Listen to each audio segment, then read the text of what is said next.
एक बार एक छोटी सी बच्ची हाथ में मिट्टी की गुल्लक लेकर के भागती हुई एक दवाइयों की दुकान पर गई।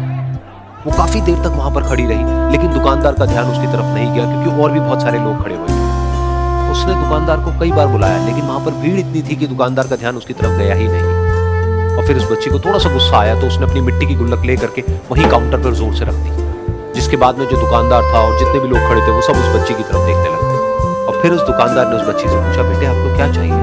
तो वो बड़े ही भोलेपन से बोली कि मुझे एक चमत्कार चाहिए। ये सुनकर के दुकानदार को कुछ समझ नहीं आया, ना ही वहां पर जो लोग थे उनको कुछ समझ में आया, और सब उसकी तरफ देखने लगे। फिर दुकानदार ने बोला, बेटे चमत्कार तो यहाँ पर नहीं मिलता है। तो बच्ची को लगा कि वो उससे झूठ बोल रहा है, तो बच्ची ने कहा कि मेरी गुल्लक में बहुत पैसे हैं, आप बताओ आपको कितने पैसे चाहिए, लेकिन मैं आज यहाँ से चमत्कार लेकर के ही जाऊंगी। तो वहीं काउंटर पे एक और आदमी खड़ा था, उसने उस बच्ची से पूछा कि बेटे क्यों चाहिए तुमको चमत्कार?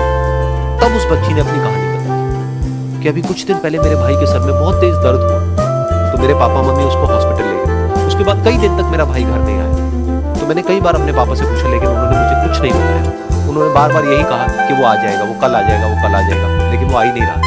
तो मैंने देखा कि मम्मी रो रही है। अब पापा मम्मी को कह रहे थे कि उसकी दवाइयों के लिए और उसके इलाज के लिए जितने पैसे चाहिए उतने मेरे पास में नहीं है, अब उसको कोई चमत्कार ही बचा सकता है।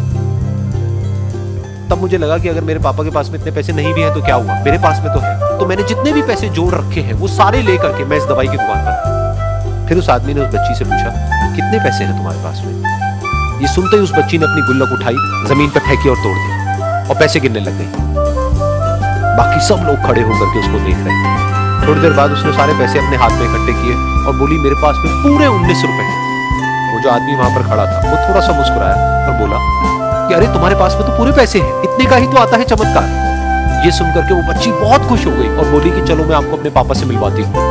बाद में पता लगा कि वो आदमी कोई आम आदमी नहीं था, बल्कि एक बहुत बड़ा न्यूरोसर्जन था, और उसने सिर्फ 19 रुपए में उसके भाई की सर्जरी करी, और कुछ ही दिन बाद वो ठीक होकर के घर वापस आ गया। फिर कुछ दिन बाद वो बच्ची, उसका भाई, उसके पापा, उसकी मम्मी चारों एक साथ बैठे हुए थे और बात कर रहे थे। तो उसकी मम्मी ने उसके पापा से पूछा कि अब तो बता दो ये चमत्कार आपने किया कैसे? तो उन्होंने अपनी बेटी की तरफ देखा और बोले, ये चमत्कार मैंने नहीं, इसने किया है।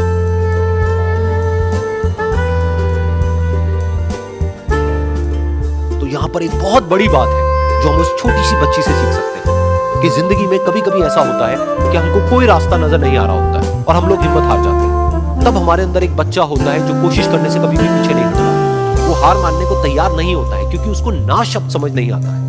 वो बच्चा जिसके लिए कुछ भी नामुमकिन नहीं है, क्योंकि वो हर हाल में कोशिश करता ही रहता है।